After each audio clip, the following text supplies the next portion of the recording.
Are we interrupted?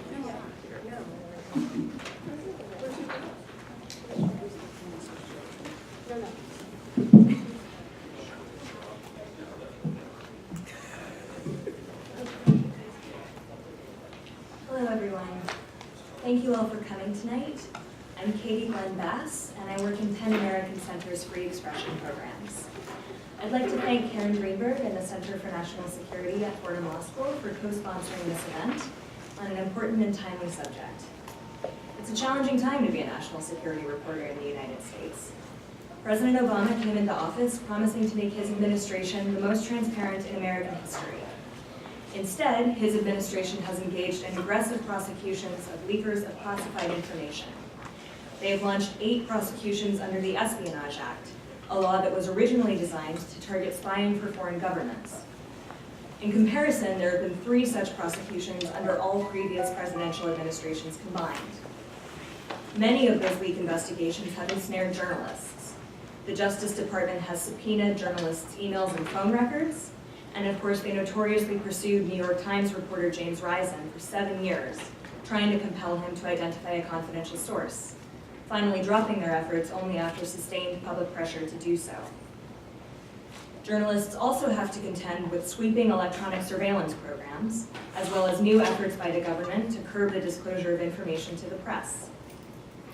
These actions have created a chilling effect on journalistic reporting and free speech, and they've made President Obama's administration one of the most closed off in recent US history.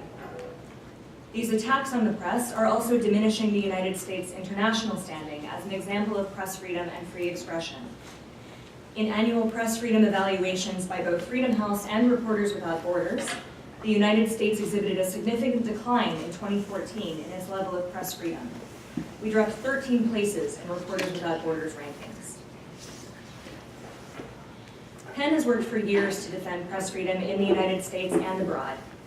We are challenging government efforts to pursue whistleblowers and the journalists they interact with. We are pushing for reform of mass surveillance programs, and we advocate against the overclassification of government information and the increasing use of secret law. We fight for greater transparency and the public's right to access to information.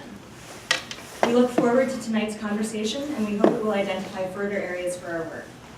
And with that, I'd like to turn it over to Karen Greenberg and our distinguished panelists. Thank you very much.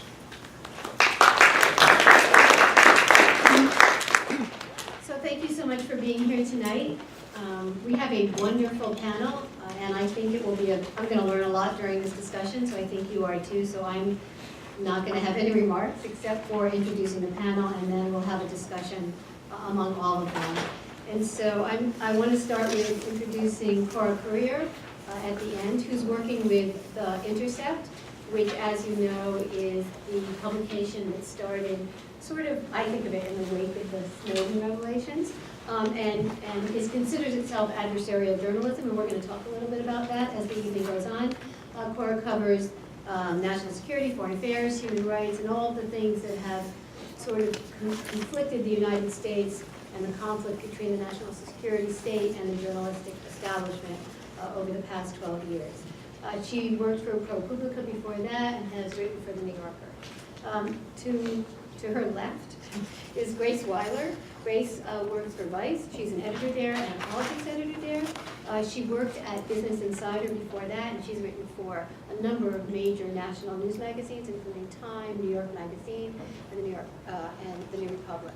Spencer Ackerman, to my right, is one of the long-term friends of the center, and has done a lot of things, so I'm just going to mention a couple of them.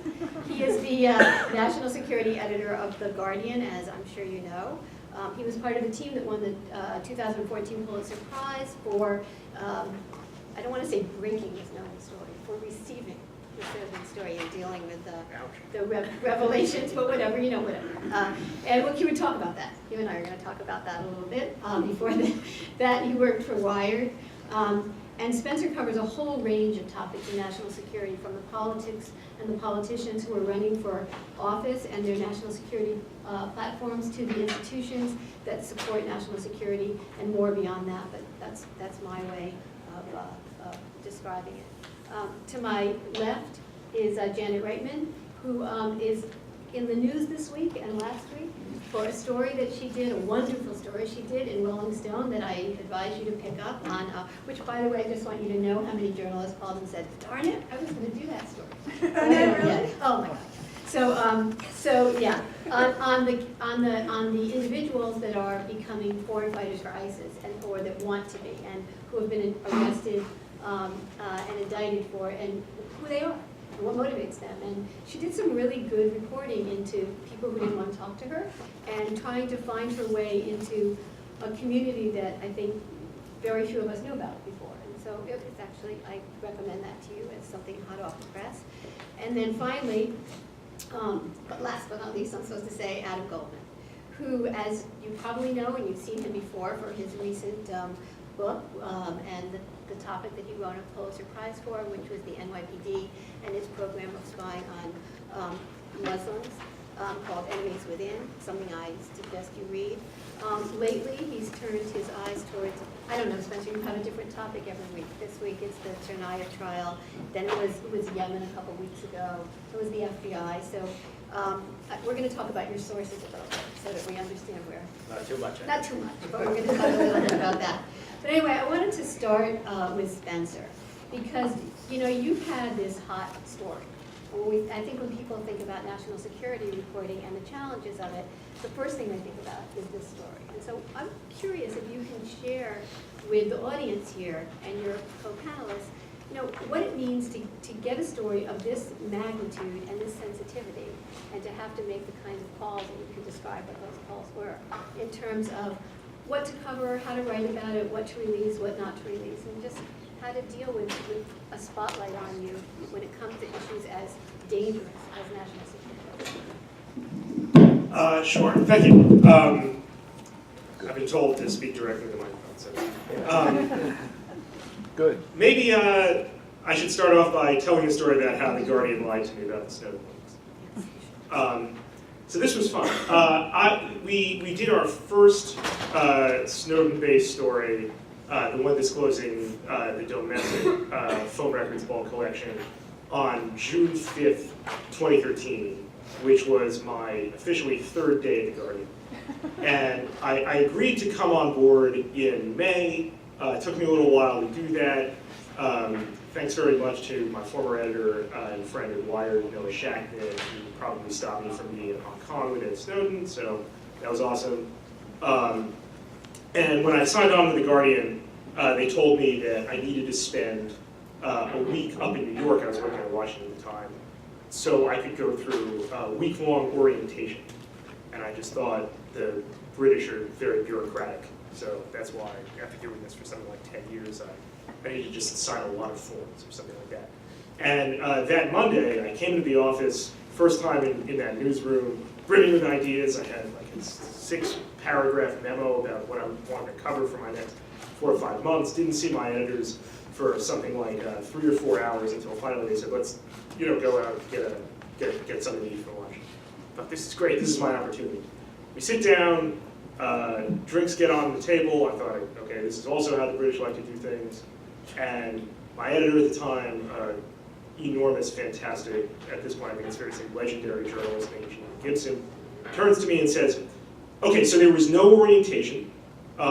We just needed a way of getting you to New York so we could talk in person about something that we couldn't discuss telephonically or over email, and you're about to understand why. And I thought, well, this is a sort of interesting way of beginning a relationship with a new parent news organization. I've just been actively deceived about what's going on. And of course, there was a really good reason for this. You know, we had a massive amount of operational security we had to deal with and put together in a way that I'm sure my colleagues on this panel now deal with routinely. But there really was, even internally, a fair amount of deception involved. There were very few people in The Guardian, which is an organization that employs something like 600 journalists, including editors, reporters, et cetera, worldwide. Maybe at most 8 of us, 10 of us from the beginning knew that this thing was happening. So we had to, ironically, we would come to see in the next couple of weeks when we would meet, exhausted working off the stone trove and just filled with black humor for one another, acting like an intelligence agency. We hived off and stovepiped a ton of information. We had methods of active denial. We kept everything we were doing extremely close to one another. And when we had to do additional reporting around the material that we would ultimately publish over the next several months, we would have to, in some cases with some sources, dance around the subject of what we planned on doing. It became a weird kind of pantomime of an intelligence agency. That's a really interesting point you bring up, because one of the things about doing this kind of work, and Cora, I'm going to turn to you, is that there is something about you're looking for the same facts, either that other people have and they won't tell you, or that they don't know and you don't know, and you're both kind of trying to find out what happened. And so one of the things about the Intercept in doing the kind of investigative adversarial reporting you do is that you set yourself, not you, but your organization set itself up as an adversarial organization. So in terms of trying to get information, what does this mean for you doing your job? And how does that play out just in your trying to tell a story? Yeah, I mean, it definitely changes your whole, sort of approach and aspect to particularly government sources when they know when you're coming to ask them for comment or coming to talk to them about any subject, that they're probably not going to like the story that you're putting out. And that was somewhat the case at ProPublica as well, which was had a more traditional take on news stories. It was also investigative. We were not sort of regularly covering developments out of the agencies or out of the DoD or anything. So it was like when we were coming to them, they knew there was something that they probably didn't want to talk about. And that's particularly true when you're getting sort of an official response, like you have something and you need more context, a document or a fact, and you need more context, you need, what you think would be in their best interest to give you a little bit more information about the piece of information that you have. And they just don't, they just don't want to cooperate at all. I mean, we've had some agencies actually, communications directors actually go around us, go to other reporters, go to, sort of try to actively ignore or, feed the story elsewhere. And we set ourselves up for that because that's how we are and how we're going to keep doing things, and they know that it's going to be that's kind of just what the relationship is.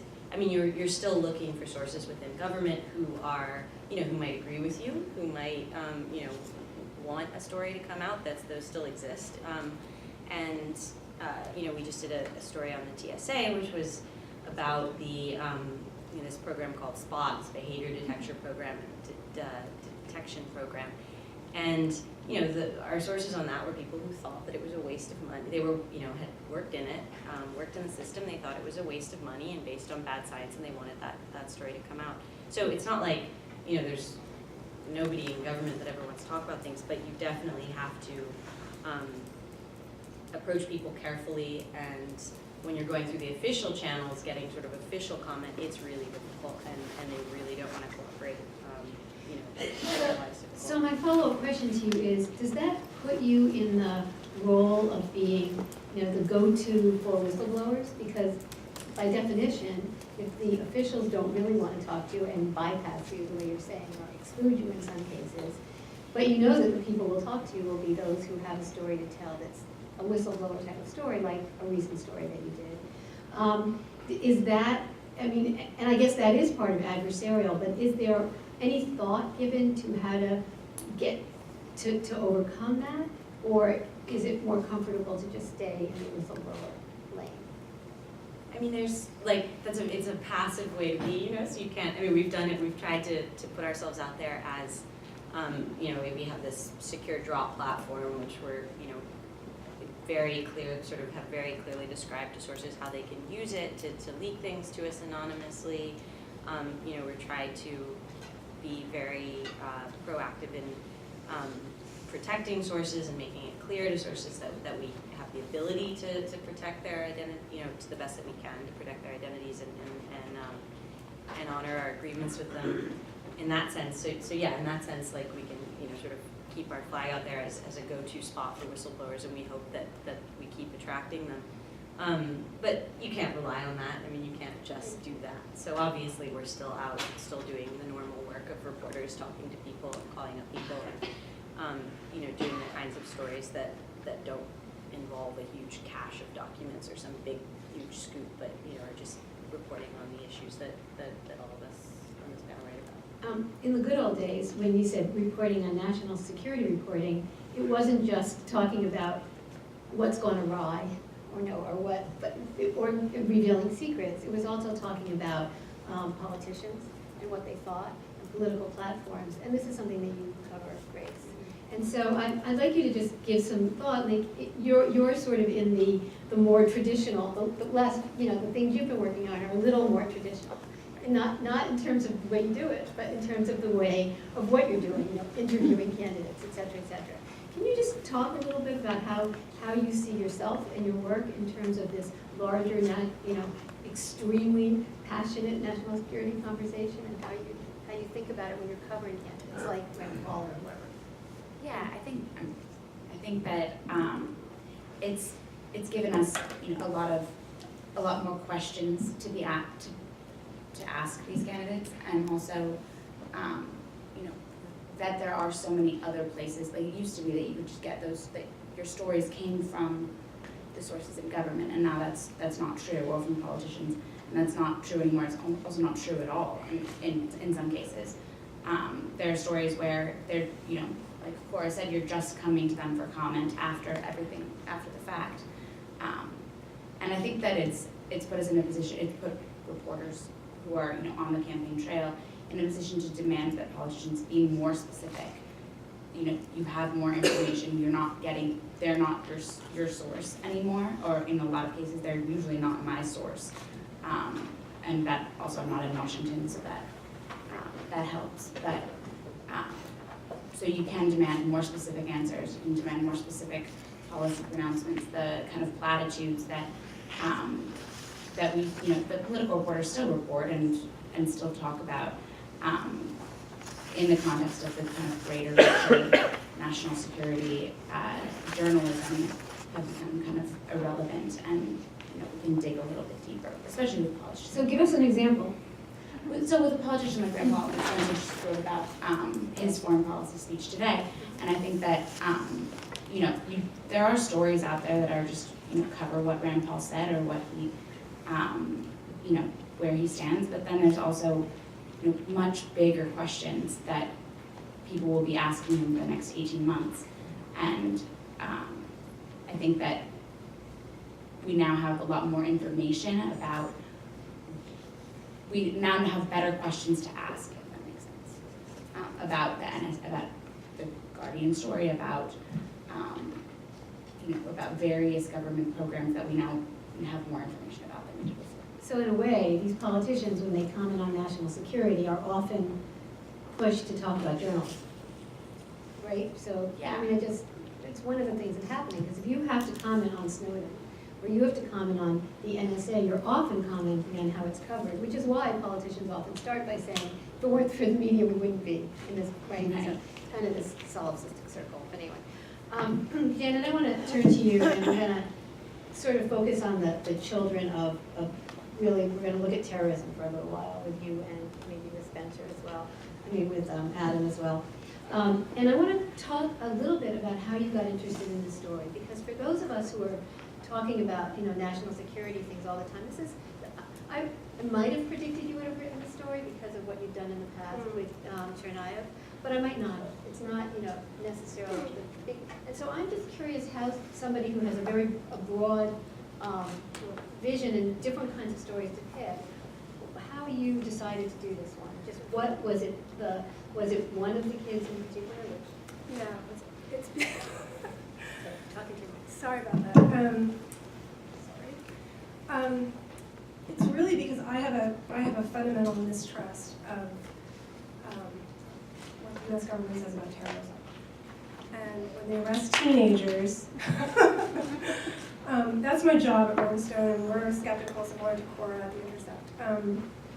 You know, when they arrest teenagers, I have questions to what degree these kids are actually dangerous. And this was a case, in Chicago, a guy named Hamza Khan, 19 years old, and his sister, who is now 18, who believed the hype of the caliphate, which is that they're going to live in this Muslim utopia, and it's going to be almost like they're responding, believe it or not, to a call that is not unlike the one that Israel has made over the years to American and European Jews, which is that, you know, come, help build this country, you will be safe here, it will protect you, you will not face discrimination, you can wear whatever you want, you can say whatever you want, you can practice whatever you want.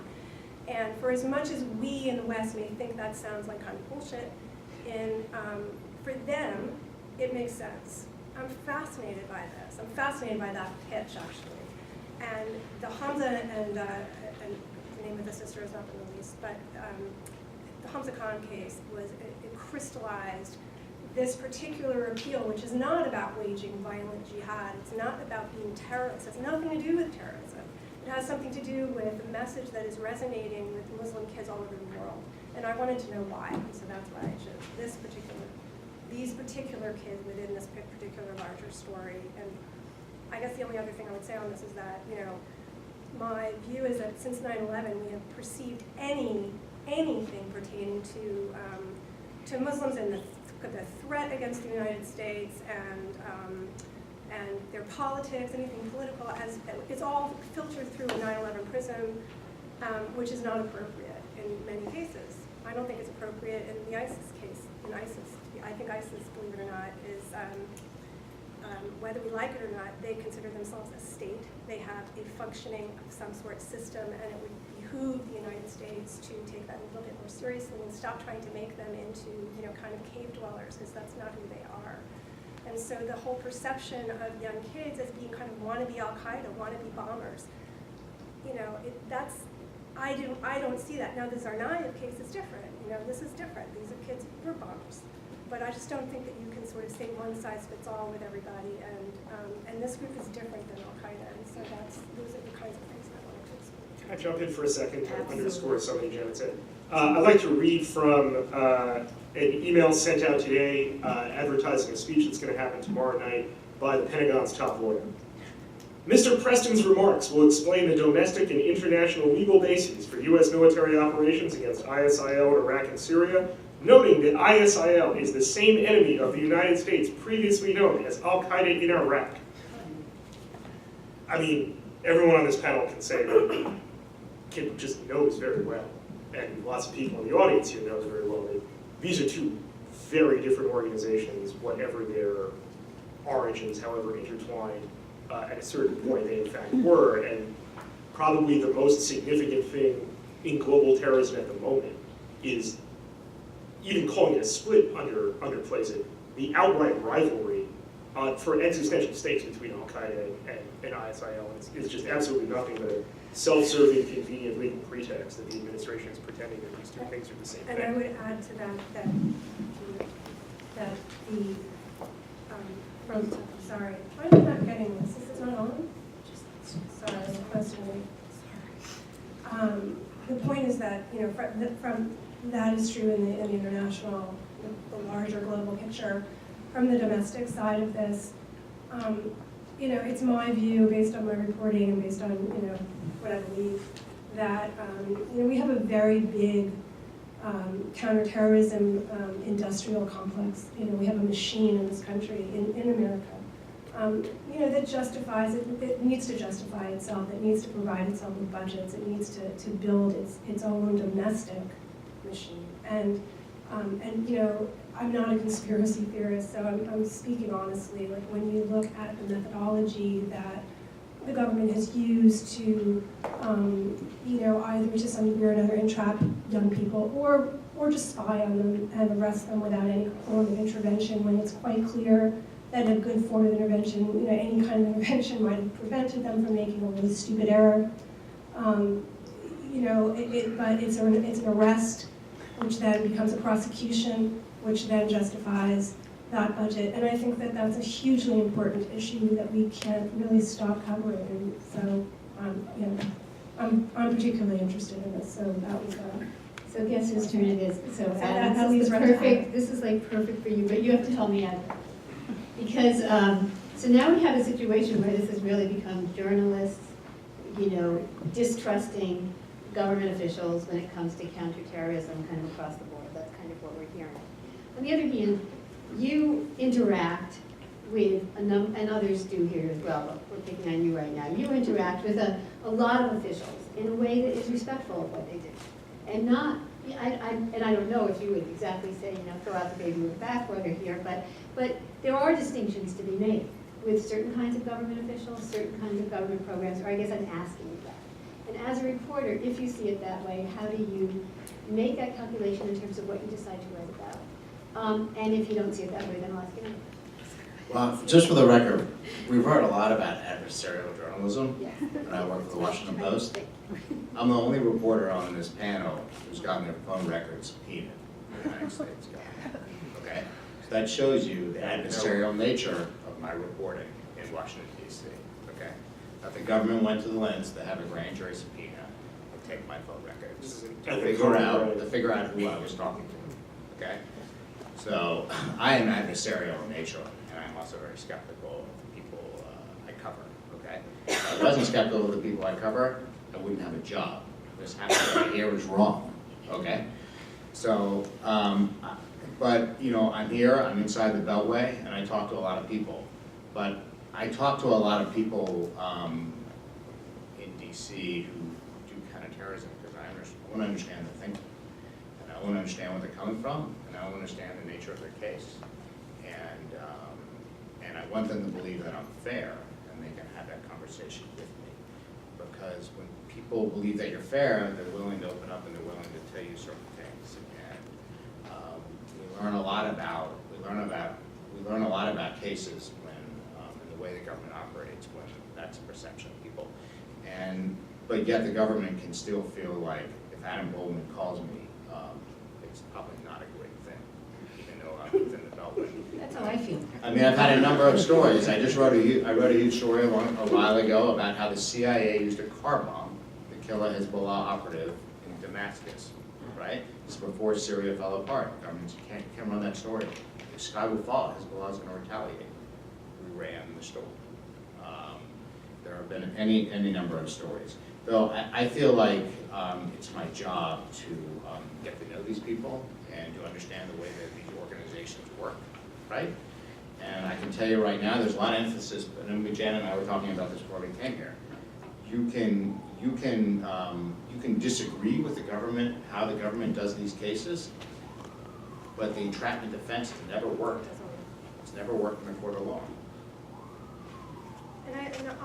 So we have to look at this from both ways. And I was also a little bit too, I was talking to Janet about this.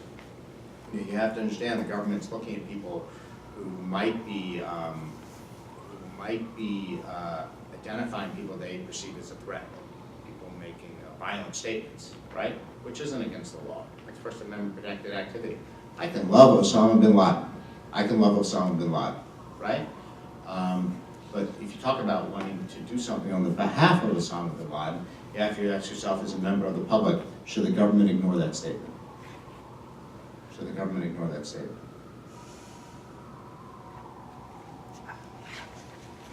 So I'm gonna, That's a good, yeah, we'll argue about that Yeah. for many hours.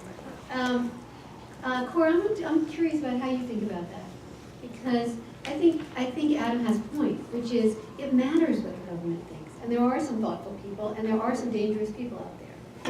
Do you have, is that something that you just figure that Adam's gonna cover? And you don't have to cover it, or is it something that you'd like to be able to cover? Or do you just figure you have a separate lane? No, I mean, I have tremendous respect for what Adam does and for what, many reporters and, what my dear colleague Glenn would call the mainstream media or whatever, you know, the Lamestream. yeah, mainstream media or something great like that.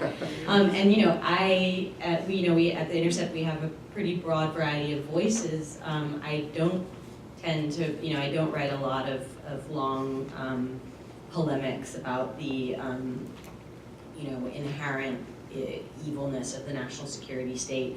Some of my colleagues do, and I like, you know, coming at this job from a more traditional, like a more traditional reporting background, and it was like a sort of, again, it is still, I'm a very young reporter, and you know, only a couple years into this, it's still, I feel, a gamble to have been, you know, to have kind of taken that position, and I think a lot of younger reporters are sort of wrestling with that distinction right now between, you know, what's a traditional media outlet and what's not, and that's not limited to national security in terms of the opinion and reporting divide.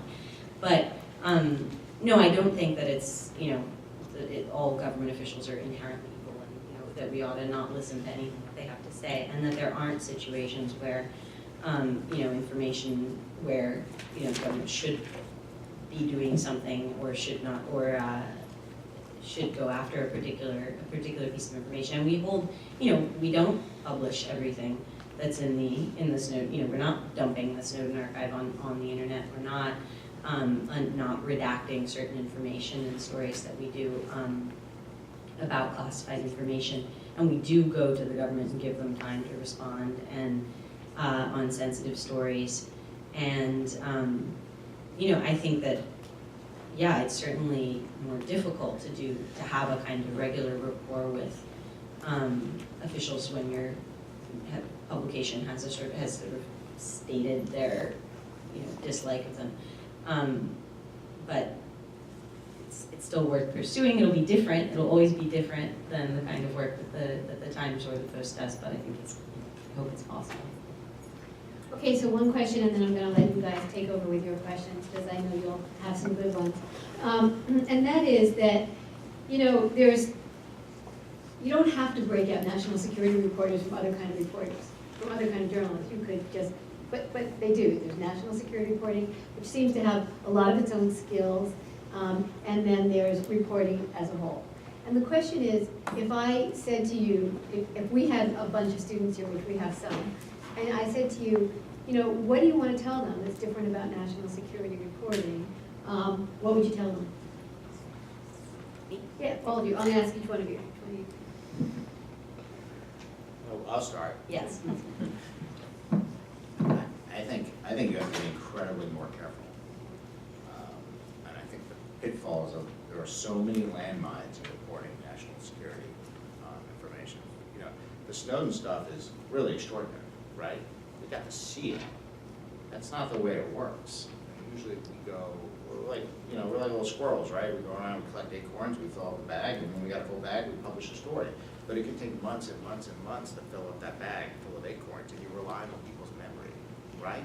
Because you can't have somebody who works for the government to go on the computer and look up a piece of classified information when it's going to leave an electronic fingerprint on who looked on it last, so the government can find that out. And so the pitfalls of trying to get it right are just, I think, are extraordinary, and the stakes are really high. For other people as well as yourself. Yeah. Right. Yeah. Oh yeah. Yeah, I agree with that. And I also think that in addition to being super careful, you have to be, make sure to have this in the correct context. You know, it's easy to be, well, it's never right to be a little lazy, but in any other kind of reporting,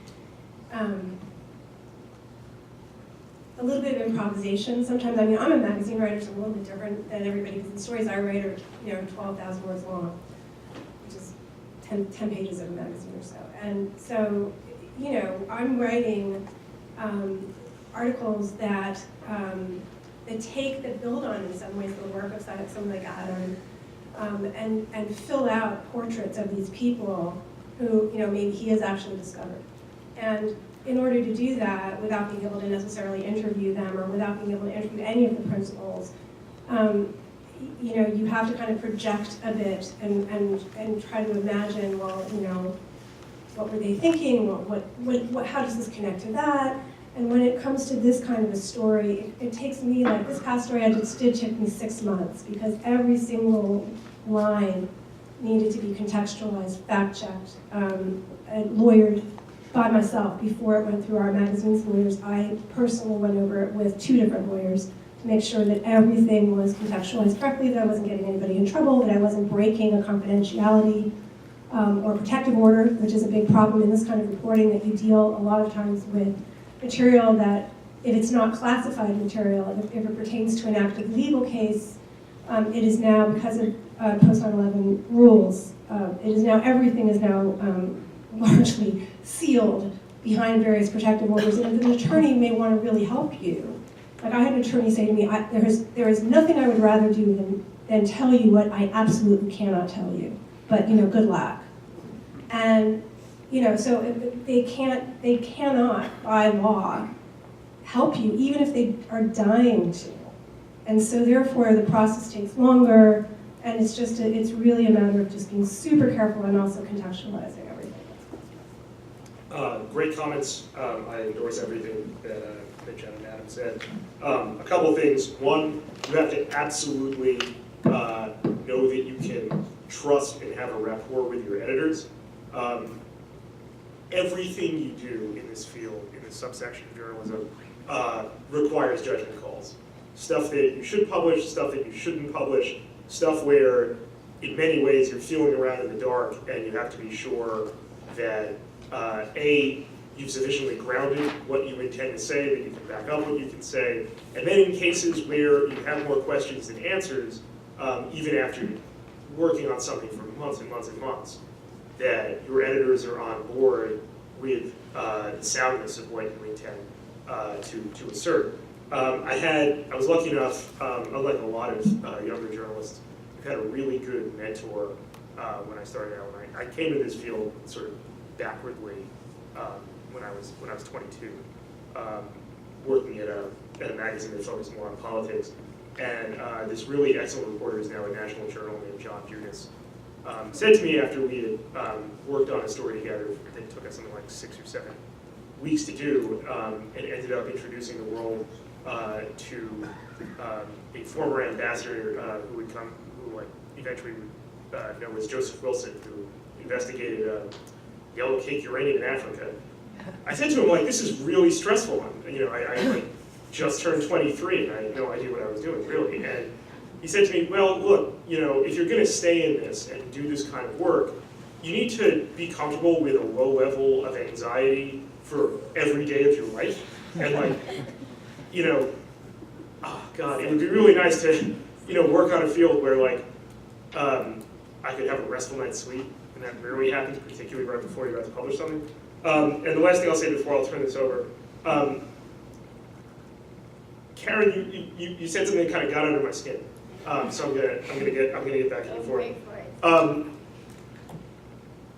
We didn't just sort of publish stories based on documents that Edward Snowden gave us. Of course, that was the source for this, but there was all throughout a ton of extra reporting that had to be done about this. First, those of you who've seen a lot of these documents in their unexpurgated portions know that they're barely in English. They speak bureaucrat, specifically they're written in securecrat. That can be even for people who have been experienced in reporting on national security from inside 3-letter agencies, it's still, the NSA is just nothing like reporting on, for instance, CIA. It's just a way, way, way more cloistered organization that until now kept secrets a lot better. There's one Snowden story that I've been working on for 18 months. I've published nothing. It's taken me forever to just get to a sufficient level, and I'm still not there, of something that I've been chasing for analysis. So it's really just not the case that you can just go off, a document, particularly a single document, and feel like you have sufficient ground to publish one of these stories. We had to do a ton of verification. Just what I meant was that you didn't go and find it. I didn't, what I meant was, because you took that the wrong way, that you didn't go and find it under a rock, that it was sort of like there, and then you had to do all this work on it, totally. And I think you should get the Pulitzer Prize again.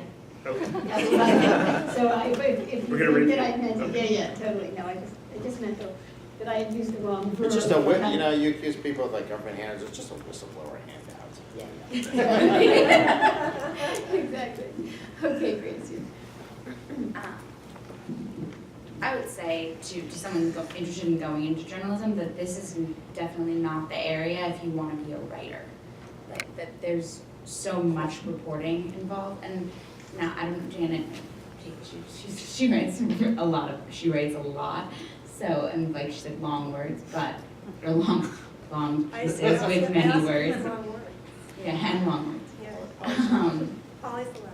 But yeah, this is a field that, I mean, there's almost any other field of journalism doesn't demand as much reporting and as much due diligence, and like you can work on stories for 18 months, you can work on stories for years, and you know, you really do need to make that last 3 phone calls, 5 phone calls, and in that way I think that it's different, because I do, you know, especially when a campaign season starts, I'm doing a lot more political reporting, straight political reporting, and it's very different, and they really can, like, you know, make a flowery feature piece, or, you know, really focus on your writing, and if that's what you want to do, then national security is not the area that you should go into.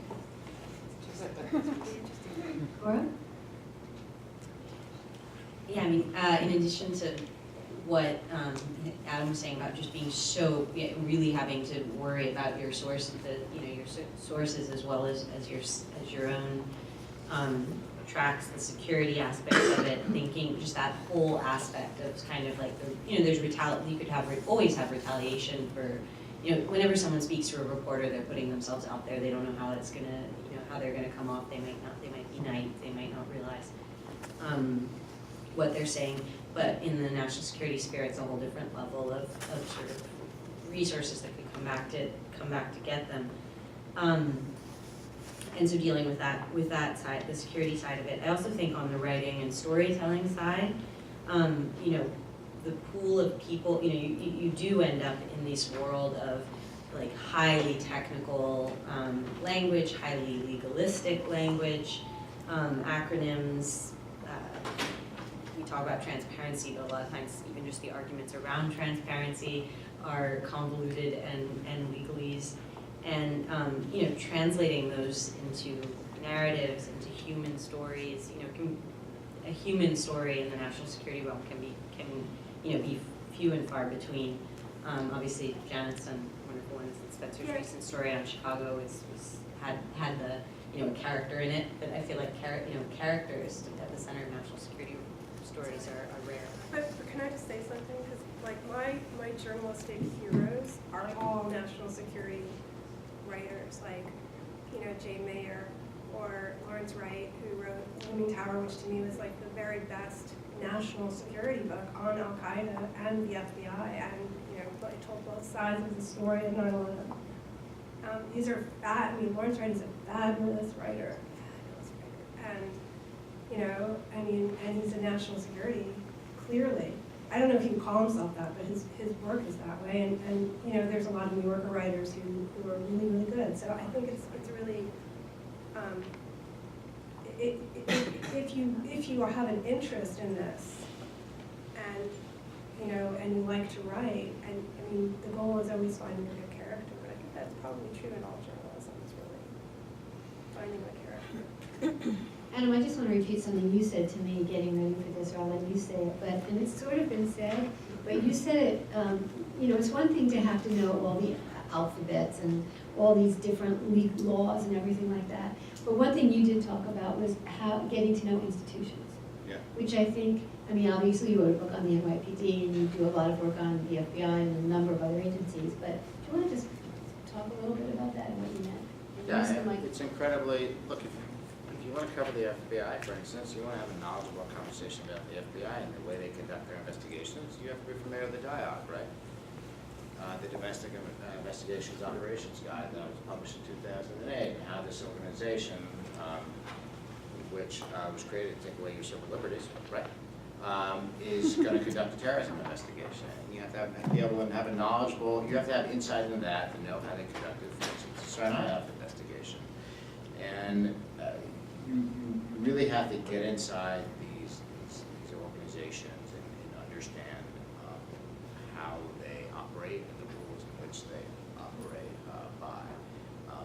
And that pertains to the FBI. And I mean, before I really started digging into the FBI, I spent a long time on the CIA. You know, you just spend hours and hours and hours and hours and hours and hours with guys understanding that culture and understanding how it is they conduct investigations overseas. And I just think it's really important to understand. Look, if you're going to write about cancer, you're going to know about the way the disease works, right? If you're going to be an environmental reporter, you're going to know about the environment, right? If you're going to specialize in terrorism, you better know about not only FBI, you better know about the Justice Department's NSD, right, the National Security Division, and you better know about how they conduct investigations. I just think these things are really important, and you can reach out to these people, and you can be fair-minded, and you can sit down and have conversations with them, and yet you can still be adversarial. That doesn't mean you can't be in the same room. If you're not willing to get in the same room with somebody to download them, right, to understand their thinking, then you're depriving yourself of facts. You're depriving yourself of great stories. And I would do this, look, I would do this with Human Rights Watch. I would do this with the ACLU. I do this with the best defense lawyers in the country when I talk to them about the people they're representing. You know, certainly don't write off their clients because the government says this, right? Or defense lawyers say the government's wrong, right? So there's just you can be skeptical. I mean, look, when you approach people and talk to people, you don't have to be a jerk, right? I think that's really important. You shouldn't approach people as a journalist thinking, well, Adam Goldman's only got one mindset, right? We wrote a whole book about Muslim spy in New York City that the media in this city didn't want to touch, including the New York Times. Nobody wanted to touch it. Guess who had to do that story? A couple of guys from DC, outside of Beltway, about this insidious relationship with the CIA. It took a couple of Beltway guys to do a story that this supposedly vigorous media in New York City didn't even want to get their arms around, right? So let's just be. That raises like another, can I just make a comment? There's a whole thing that you bring up about that really, it touches on objectivity, and that's another point, that if you're dealing with, you know, when you interview the government, you know, we all come to our stories with our own perspectives, with our own biases, and I think the hugest challenge is to actually listen to what they have to say and take it seriously and not be swayed, you know, but not be swayed necessarily the other way either, and you know, not become friends with either of the sides. And it's kind of easy actually to do that, to become friendly with one side or the other when you spend that kind of time, you know, immersing yourself in these very complex worlds. And I think that the fact that the New York media did not take on that particular case and that particular issue speaks to our discomfort on some level with all of that because of what the city went through. And that's actually a really big problem with journalism and with New York media. So Can I jump in on that? Sure. And you just dealt with that with Chicago, by the way. I did, yeah. No comment. Two sides of that. One, I co-sign everything that Adam and Janet said. If you're going to do and style yourself as adversarial journalism, which I think is a noble thing to style yourself as, and a noble thing with this forum, you have an extra obligation when it comes to due diligence to not just become knowledgeable about the institutions you're reporting on, but actively solicit the views of people who, were you sitting around a bar, you might find just noxious practices that you find extremely objectionable. You have to actually understand it, and not pantomime toward understanding it. Like, get into the heads to genuinely and intellectually and honestly understand both what they're doing, why they're doing it, and then you can get into the really juicy stuff about how they're doing it. But if you don't do that, and if you come across as just being a closed door that exists, slowly to publicly slam organizations that you cover, you're going to find there's really diminishing returns on that. But that leads to the other challenge that Janet brought up, and I think that we should call it by an unfriendly term that I think is a more honest term, which is capture. And capture is really real, and capture doesn't just happen to bad or lazy reporters. The temptation is extremely human. When you are around people all of the time, particularly, even when you think you are around them constantly to perform an adversarial role, the pull of being a human being is tremendous, and it's subtle, and sometimes you don't really know it. For 18 months, I worked out of the Pentagon, and I saw, and like every day, I would come into my little section of the Pentagon press with a pen, and the people you're around all of the time, the people who you will joke with, are other reporters, Pentagon flags, people you talk in the hallways with, who are men and women with birds on their shoulders, and higher and sometimes lower. And it's really easy to come to see them. And just, this guy's not so bad, she's really funny, and all of those things are human, and you can deal with them in a sophisticated way, but you also have to keep in mind that you are there to do a job that in many ways is contrary to what their jobs are. I find as a sort of ice-breaking tactic, being upfront about that can pay dividends, just as a human thing. A really quick thing, and then I'll let it go. One of the things that really struck me the most when I worked out of the Pentagon is how much they hated a deceased friend of mine named Michael Hastings. Many of you will know Michael from his groundbreaking work that he did exposing the Afghanistan war, a very small section of which was about exposing the innermost feelings of the circle of people around Stanley McChrystal. If you guys go back and read that piece, I would strongly urge you to read everything that's not the stuff that got a ton of attention from what McChrystal and his coterie were saying, because the stuff that's elsewhere in the piece is just the real gold. The agonizing, bitter disagreements with the way that people who were asked to implement counterinsurgency strategy viewed it. And the bitterness I saw after that piece got published was Pentagon reporters like myself coming up to me and asking me, because I knew the guy and they knew I was friends with him, what is this guy thinking? Isn't he, breaking, isn't he, just basically bullshitting, isn't it dirty pool report stuff that's just sort of sat around a bar stool like the McChrystal people did, and this guy, he can afford to piss off all of these generals and colonels because he's not reporting day in and day out like we are, in the bowels of the machinery of the Pentagon. And I just thought of that and I was like, I never want to grow up to be like you. And if I'm not careful, I will. If I'm in this building for too long, I absolutely will. Not because these people are dumber than me or lazier than me, because the pull of that feeling is intense. And we should be honest with ourselves about how we think. It was also, by the way, really unfair to say that Mike didn't do the day in and day out work. He spent more time in Iraq in particular than nearly every member of the Pentagon press corps. Your questions? Can we have a microphone? Yes. Right here. Right here. Just identify yourself and speak up. Robin Anderson, is it on? I'm from Florida, at Rose Hill. I was looking at the John Oliver piece in my office before I left about Edward Snowden. And I would be interested to know if anybody's seen it, what you think of it. But one thing that I noticed is he was actually quite critical of the New York Times, which was it attempted a redaction, kind of blackout, but it bled through, and you could read that they were doing something about ISIS. He brought that up to Snowden, John Oliver did, saying you kind of dumped all of this information, and now it's up to y'all, it's up to journalists to sort it out, and he's putting that in your hands.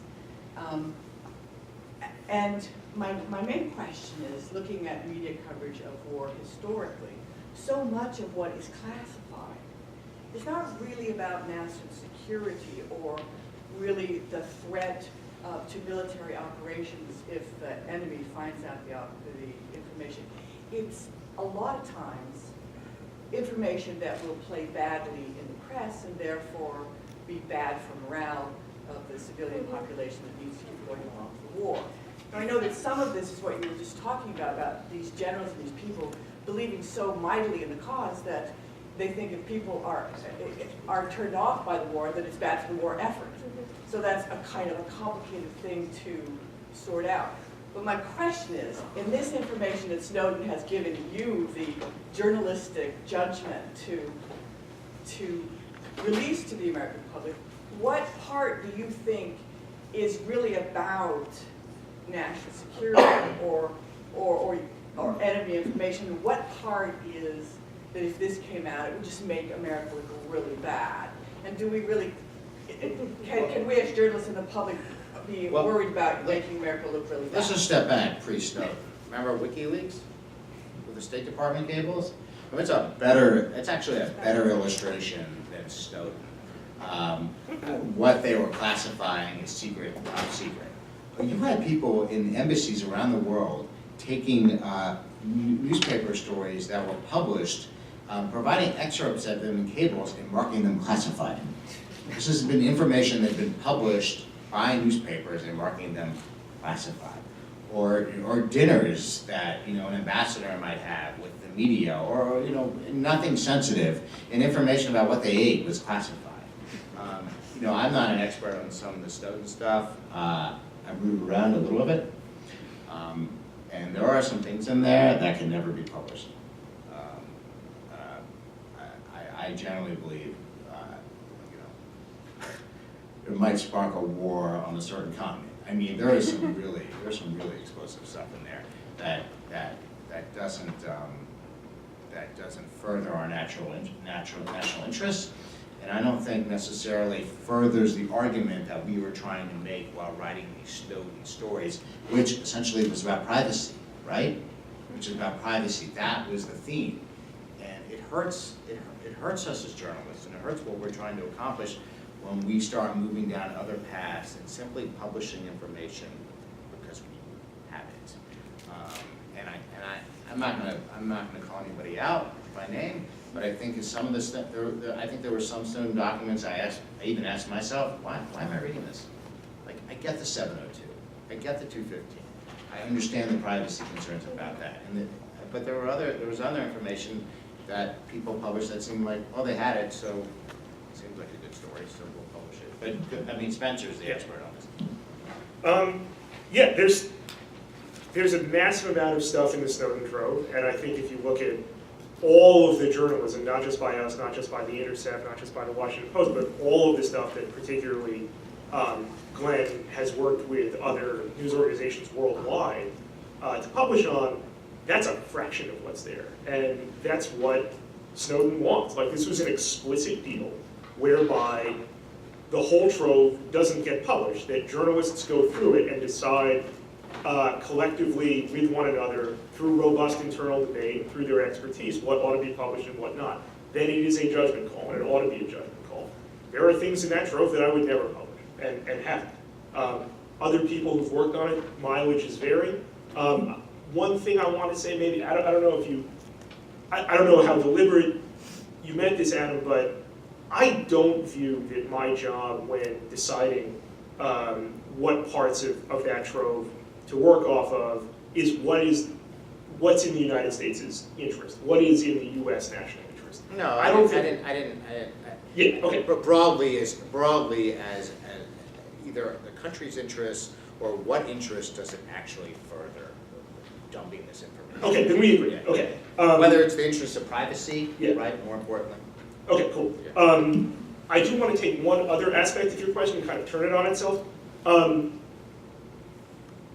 Generals and admirals who I talked to who I think the way you put it was, if we published it, it would lead to a diminution of support in the war effort. Most generals and admirals I've talked to actually want that debate. They want